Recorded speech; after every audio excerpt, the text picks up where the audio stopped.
So, simulan natin kay Robin. Ano meron kay Robin? Pinag-usapan natin kagabi ba, no? Yung tungkol kay Robin na kesyo sa pagtakbo. Wala na daw siyang balak tumakbo. Tayo naman, masaya tayo. Kung talagang totoo yan, dapat noon mo pa yung naisipan. Dahil nga, nag-resign ka lang, hindot kang hayop kang Robin Padilla ka eh. Di ba? Wala ka namang kwenta eh. Ngayon, kilala nyo ba si Llamas? Oh, ayon kay Llamas, may malaking tulong daw si Robin Padilla sa mga botante. Ano? Boom! Paano nangyari yun, Direk? Ano malaking tulong? Wala kang kwenta si Robin eh. Relax. Diba? Oh. Relax lang. Oh. Eto yan kung bakit ganon. Pakita ko sa inyo wait lang. Sabi nga ni Mar... Yeah, wait lang. Okay? So, eto ngayon, mga kaiksena. Pakita natin yung video. Baka hindi ko na naman mapakita. Daldal ako ng daldal. Katulad kahapon. Yan. Eto si Ronald Llamas, isang political commentator. Pakinggan natin kung bakit daw malaking tulong si Robin Padilla sa mga botante. Ako na-gets ko eh. Kayo na-gets nyo ba? Tuloy natin. Sabi nga ni Mariel Padilla, walang gustong gawin si Robin kundi tumulong from day one. Ay, akala ko Oo. sasabihin mo hindi natin deserve. Yun yung susunod kong sasabihin. Kailangan. Sabi nga, kaya the Filipino Sabi ni people don't Mariel. deserve him. Hindi na daw tatakbo because Oo we don't daw. deserve him. Oo. Alam mo, malaking tulong si Senator Robin Hood Padilla. Aray ko. Ako gets ko yun. Gets ko kung bakit sinasabing malaking tulong si Robin Padilla sa mga botante. No? Dahil sa kanya, ay halos lahat ng artista na tumakbo last midterm election natalo. Si Robin pala ang naging dahilan. Kumbaga nawalan na ng tiwala yung mga kababayan natin sa mga artista. Aray ko. Ang lakas din mga sarneto ni Llamas din eh. No? naging basihan ni naging basihan ng mga botante si Robin Padilla. Aray ko. Di ba? Ay, ano ba yan? Huwag na nga tayong bumoto sa susunod na artista. Tatanga-tanga lang naman. Robin. Tinitira ka ni Llamas, Robin, oh. Harapan to, oh. Lap trip. Sige. Tuloy natin. Kaya ang laki ng tulong niya, no? Kailangan natin siyang pasalamatan. Wag na, papasalamatan pa. Over na yun. Diba? Na yung mga botante ay Nagising. Nadala, nagising. Aray ko. hindi na name recall lamang, hindi popularidad lamang ang magiging Oo. batayan Tama. ng kanilang pagboto. No? Dahil si Robin Hood, number one yan eh. Nung tumakbo siya for the Senate. Ngayon, Oo, akala nila kasi yung pagiging bida niya sa pelikula, totoo rin yung ginagawa na mabait, magaling, matalino. Syempre, pelikula lang yun acting lang yun. Pero sa totoong buhay, babae lang. Aray ko. Diba? yun, pupusta ako, hindi na siya magna-number one. Sigurado yan. Malabo na yan. Bakulelat pa yan eh. Sa kabobohan yan. Ang boboto lang sa kanya yung mga kakarampot na mga DD shit. Baka kaya hindi natatakbo. Posible. Baka na-realize niya sa kanyang data analytics na medyo delikado siya. Dahil Dapat nga tumakbo pa rin siya eh. Bakit, Derek? Akala ko ba ayaw mo tumakbo yan? Ay ako nga manalo yan na tumakbo. Ibig sabihin, tumakbo siya para magsayang ng pera. Aray ko. Sigurado ubos pera niyan tapos magiging ending talo. Aray ko. lahat ng artista na tumakbo ay natalo. No? Kilala nyo na kung sino yung mga yun. Hindi ko na babanggitin.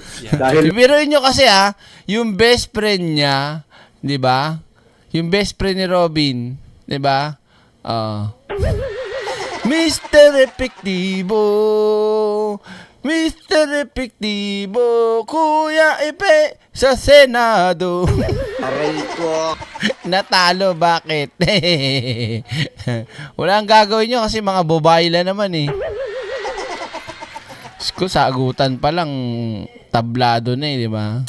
Kanya tayo, nagtatrabaho yata dito yung sa istasyon na ito eh, yung isa ron eh. Kaya hindi ko na babanggitin, no? Baka mapahamak pa tayo eh. Okay. No? Huwag mo na sabihin. Okay. Hindi ko na sabihin. Gusto mo, initials na lang. Sige. Sige, initial. Alam naman na nila yun. Alam na nila. Oh. Ay, hindi siya nagtatrabaho. Si Willie Rebillame eh. Aray ko. Yan to. Saan nababasa niyan? Ba't kasi Chinator? Ano ba? Para tuloy maka-China ang dating ng pangalan mo, Morena. Morena na lang Morena, maraming salamat Change ko naman ko. Anong change ko naman ko? Lasing ka ba? Anong change ko naman ko? Ayusin mo. Feeling ko yung sinasabi ni Llama, si Willie Rebillame yun, nagtatrabaho sa Channel 5, di ba? Artista yun eh. Direk, wag mo bigyan ng background. Okay lang ako. Parang kiraramang dumating sa buhay ko. Ikaw na nga ang hiraharap ng puso, ang siyang magbibigay ng saya na rabi na parang pangarap ko. Aray ko. Betlog ang CD. Ay, mali. Hi, Rael Santos. Thank you so much. At maulan at malamig na hapon. Regards sa lahat. Thank you po. At ingat dyan sa mandako ng mundo at sa inyong trabaho. Tuloy tayo. Kendeng. Kendeng.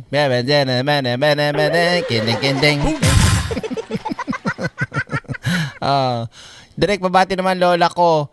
Watching sa'yo while Ano? Hoy lola, ano pangalan ni lola? Grabe kayo lola, naliligo lang kayo, kasama pa ako. Mamaya kung mapapano tayo dyan Naliligo, nanonood sa akin. Ang taray lola ha? Lola, may asim pa yan. Yung yung aura, kayo naman. Hindi, lola, happy watching ko. Sino man po yung sinasabi ni Jobs Holloway. Hello po. Thank you so much sa panonood at suporta. Enjoy lang kayo dyan ba naliligo. Lola Lucia, ayan. Lola Lucia, I love you. Ingat po at laging magpalakas ha. Kailangan umabot tayo ng 200 years old para meron tayong makuwang pera. Pag naka 100 years old di ba? 100,000. Lola ha, kumain ng gulay, prutas, bawasan ng magsumba kayo. Charot. Game. Dito Hindi ba talaga? Akala ko kaibigan pa naman ni Gretchen yun. Hindi, yun, siya ay nag-rent ng channel. More okay. accurately. Black timer. Oo. Black timer. Okay. Kaibigan ni Gretchen yun dahil padala sa kanya ng mga bulaklak. Ay, Si Tito Ron. pero teka Biglang hindi kami muna. nagsalita. Hindi ka pa late, Maring Eliza. Wala kaming alam dyan. Yung kanyang statement na yon ay nababasa din ng ilan na parang reminiscent of the GMA declaration in Pampanga na hindi na siya tatakbo sa pagka-presidente ng 2004 pero binawi sa Baguio at tatakbo na bigla. Hindi ba baka ganun din ang mangyari? Wait lang, may nagtatanong. Ano yung Direk? Direk, ba't di ka sumali sa Vengador? Pag sumali ako doon, eto isipin nyo pag sumali ako doon, masasapawan ko sila lahat doon kasi daldal ko. Bukod sa madaldal ako, baka magkumanta. Yung mga ginagawa ko dito, gawin ko doon. Diba? So, yan nyo na sa kanila yon. Isipin nyo, ako na lang magpapatawa doon. Baka hindi na matapos yung topic doon. Baka lahat sila doon, okrayin ko pa, tarayan ko pa. Diba? Oo. Maring Alaysa, maraming salamat at kay Chinator Morena. Yan. Maraming salamat sa inyong dalawa. Ibigay na natin sa kanila yon. Okay na ako dito. Masaya na ako dito. Oo. Tsaka, nahirap hulihin ni Atty. Claire eh. Di ko siya maano dito eh. No? Pag may panahon. Buti pa sila eh. Pero, ganun talaga eh. Bawal maganda doon. Kita nyo na.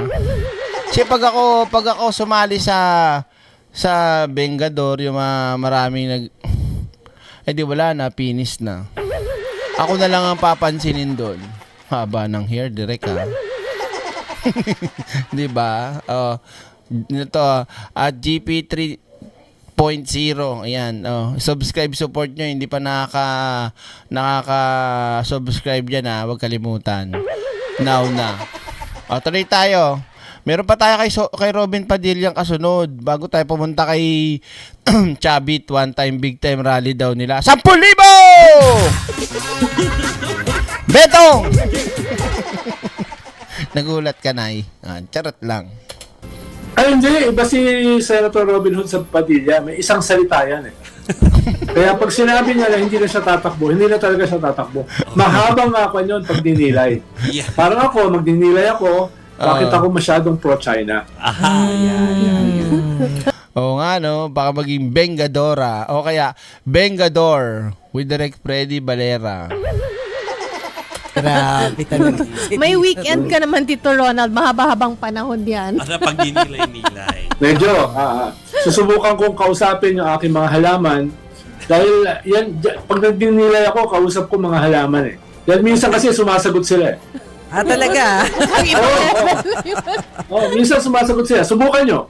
Minsan subukan nyo, kausapin yung mga halaman. Magninilay din kami kung bakit kami pro-China. Bilang Pala kayo, basta Tayo, hindi ako pro-China. pro-China sa isyong yan. Yeah. Pati si Manny Mogato, pro-China yun. Yeah.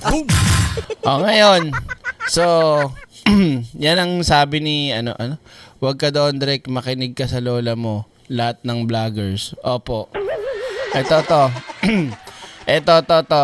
So, speaking of Robin Padilla, mga kaiksena, and Llamas pa rin, pakinggan natin itong sinasabi ni Llamas tungkol sa magkaiba ang CCG at PCG. Okay, tungkol sa water cannon ba? Ni Robin. Pero hindi, Tito Ronald, madagdag ko lang doon sa caricature kasi di ba isa doon sa mga sinasuggest ni Senator Robin Hood, lagyan ng, bakit hindi na lang lagyan ng water cannon yung Hala. mga barko ng Philippine Coast Guard? Gantihan na lang yung mga yan para Di ba? Kahit kailan talaga ang bobo. Di ba? Naaalala niyo yung sinabi ni Robin Padilla? Talagang bakit hindi na lang tayo bumili ng parehas ng sa China na malakas na kanyon at kanyonin din natin ng water cannon yan. Ayaw nga ng gera, 'di ba? Tapos gusto mo ang ingot talaga, no? Aray ko. maprotektahan yung mga tao natin doon sa West Philippine Sea. Pwede ba yun? Ano po magiging impact nito pag ginawa yan? Sobrang galing talaga ng proposal ni Senator Robin Hood Padilla. Sarcastic talaga tong mama na to. Sobrang galing talaga ni Robin.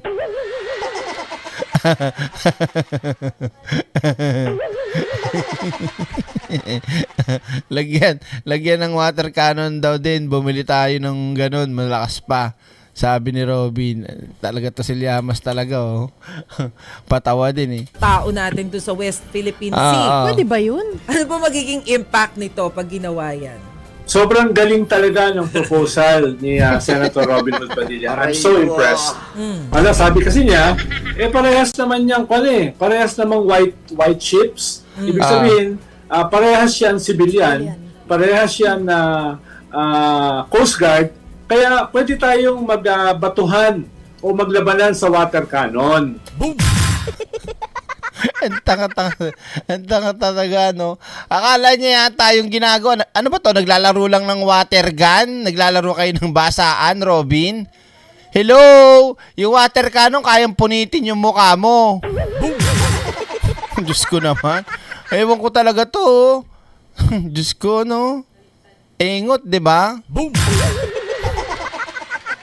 Akala niya yata yung nabibiling laruan lang na 45 na water gun. O, water cannon tayo. Ganyan-ganyan lang. Pag tinamaan ka sa mukha nun, baka mawasak mukha mo eh. Di ba? Medyo correct lang natin ng konti si Senator Robin Hood Padilla. Correct ng konti. Aray ko. Aray. I-correct daw ng konti. Kailan ba tumama si Robin? Lahat naman na sinabi niyang palpak. Lahat na sinabi niyan, sablay. Na pwede na sana yung gawin ng kanyang mga staff. Oh. Dahil ang Coast Guard ng China ay bahagi ng kanilang People's Liberation Army. Oh. Yan ay under the Navy ng China. Yung ating Coast Guard ay under ng DOTR. Mm. Ibig sabihin nun, yung ating Coast Guard ay civilian. Hindi yan military. Yes. Pag binomba natin ng water cannon, nakipagsagutan tayo ng water cannon sa Coast Guard ng China, military yung ating winawater Bilangga. cannon. Bobombahin tayo dyan. No? Kaya pakipaliwanag lang kay Robin Hood Padilla, magkaiba yung Coast Guard ng China at yung Coast Guard ng Pilipinas. No? Ikalawa, sinabi rin niya kahapon na itong mga bumabanat sa China ang tunay na pro-China. Yeah. Okay, good job. Sige na, go back there. What are you doing? Because walang friends of complain na say. Ha? What? Okay. Sorry. Dahil kung kanila ay papasok daw yung China sa ating teritoryo. Oh. And parang nakalimutan yata ni Senator Robin Hood Padilla, no? Ilang taon na, mahigit 10 taon na nakapasok sa ating teritoryo at ang China at nagtayo na ng mga artificial islands. Yeah. At kaya nga tayo nagsampa ng kaso sa UNCLOS, Yes. sa isang international tribunal, Dahil na ikang 10 taon this year yung ating victory, ay dahil nga ayaw nila umalis sa ating teritoryo. Mm. Kaya hindi ko alam kung saan kuweba nagtatago si Senator Robin Hood Padilla.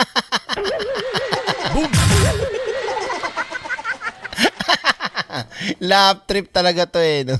Robin, sa bang kuweba, turo mo naman kung saan naglalagi. Para naman kahit papano, 'di ba? Ma-share mo naman yung mga nalalaman mo. Saan kayang kuweba nagtatago? Hayop din to si Llamas. Taon this year yung ating victory ay dahil nga ayaw nila umalis sa ating teritoryo. Kaya hindi ko alam kung saan kuweba nagtatago si Senator Robin Hood Padilla nitong nakaraang 13 taon o 14 na taon. Pero paalala lang, pumasok na ang China sa ating teritoryo. Nagtayo na nga ng mga artificial islands na merong submarine fence, merong missile silos, may mall, etc.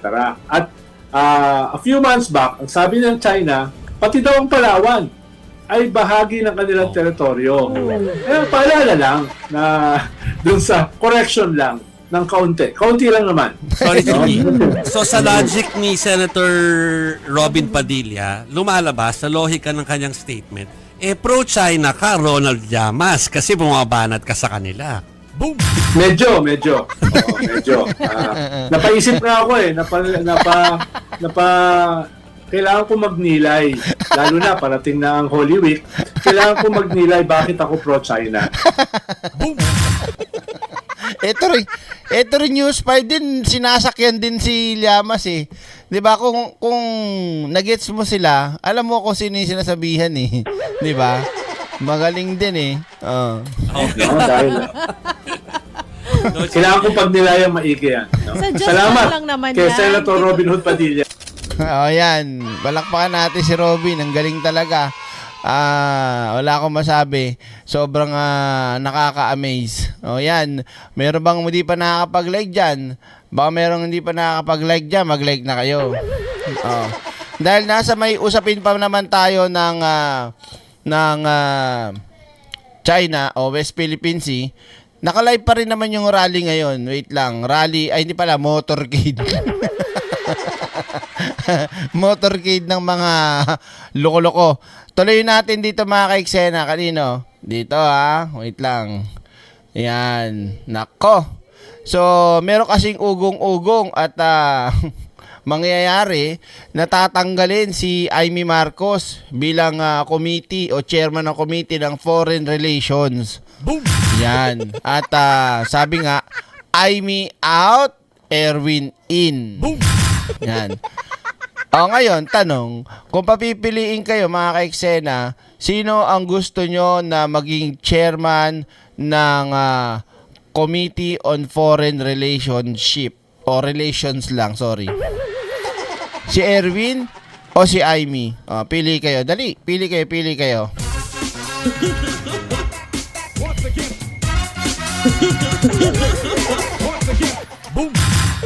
Doon sa mga hindi pa nagla-like dyan, mag-like na kayo. Wala namang bayad dyan. Ito na. So, sabi dito, mga ka-eksena, yan na nga. Amy out, Erwin in. In 3, 2, 1, tira. Si Senate President Tito Soto sa desisyong palitan si Senator Sorry, di ko na umpisahan. Yan. Dumepensa si Senate President Tito Soto sa desisyong palitan si Senator Amy Marcos bilang chairperson ng Senate Committee on Foreign Relations. Nasa frontline ng balitang yan, si Mobile Journal, Merimon Reyes. Senator Amy Marcos out, Senator Erwin Tulfo in. Ganyan ang mangyayaring balasahan sa chairmanship sa Senate Committee on Foreign Relations. Paliwanag ni Senate President Tito Soto, itinuturing na major committee ang Foreign Relations, kaya miyembro ng majority bloc ang dapat humawak nito. Matatanda ang napunta sa minorya ang senadora matapos ang rigodon sa Senado noong 1 taon.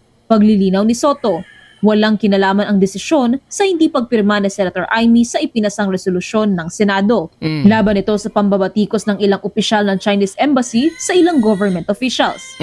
Dagdag pa ni Soto, dumarami na rin ang mga nakapending na importanteng treaties at agreements sa komite. Nako, so ibig ba sabihin nito, walang ginagawa, hindi nagtatrabaho si Amy Marcos pagdating dyan, ba't ang dami nakatenga niyan? Puro kasi gawa ng mga video clips to eh. Yun ang inaatupag nitong baba na to eh. Babala. Di ba? Nakakaloka oh. Dahil dito, napagdesisyonan nilang ibigay na ang Committee on Foreign Relations sa mayorya. Tama-tama, nung una kami nag-uusap-usap pa lang nung September. Even August before September, nag-uusap. Nako, eto mga ka-eksena. Ito lang nakikinita ko na naman mga ka-eksena. Yan, so syempre kung ibibigay na kay Erwin Tulfo, malamang sa malamang nito mga ka-eksena, gagawa na naman ng video na naman ng kaingutan niyan si Amy. Directed by Gasolito. Dadaanin na naman yan. Dadaanin na naman ni Amy mga sagot niya o banat niya dyan. Kasi nakakaya yun, Amy, no? Tinanggal ka. Kasi maka-China ka. Aray ko. Di ba? Usap kami. Si Senator Erwin Tulfo was already very interested in that. Hindi lang namin ginalaw muna kay Senator Marcos thinking that she might opt to jive with the majority as far as issue of foreign relations is concerned. Posibleng i-manifest na sa plenaryo sa Lunes ang pagpapalit ng chairmanship. Ibibigay naman kay Senator Amy ang Committee on Constitutional Amendments na bibitawan ni Senator Kiko Pangilinan. Pero tugon daw ng senadora. Sabi niya, nung sinabi niya na pwedeng may open yung constitutional amendments, baka yun ang gusto niya. Hindi raw siya interesado ron. Kung ayaw raw ng senadora, mananatili ang komite kay Pangilinan. Sa tanong naman kung sakaling tanggapin ni Senator Amy ang Committee on Constitutional Amendments at isulong naman ang charter change, paano raw ito gagampanan ng senadora, gayon noon pa man ay anti-chacha siya? Sagot ni Soto. Mabuti na naayon niya. Mabuti na lang ayaw niya. Huwag niyo nang ibigay kay Amy. Huwag niyo nang bigyan ng committee si Amy. Wala namang kwenta yan eh.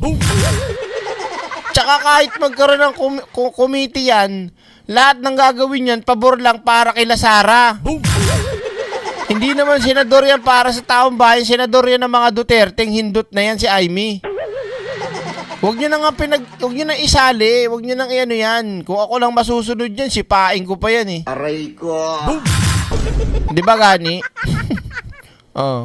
Sinusubukan pa namin kunan ng pahayag ang senadora pero Huwag nyo nang subukan. Huwag nyo na subukan kuha na ng pahayag. Gagawa na lang yan ng video clips. Malamang ganyan na naman. Kunyari, ito yung ginawang video clips. Ganito gagawin yan. Maka-China daw ako? Sabi nila. Tapos may pasok na namang amuyong. Oo nga, Sin. Maka-China ka daw. Parang baboy. Aray ko. Nai-imagine ko lang, may gagawin na namang ganun yun. Ang sabi nila, maka-China raw ako. Pero, hindi nila alam, makabayan ako. Aray ko. Di ba? Ano sa tingin nyo? Di ba? Kapag ganyan yung mga sagot niyan, di ba? Pag ganyan yung mga sagot niyan, nag-iisip na yan.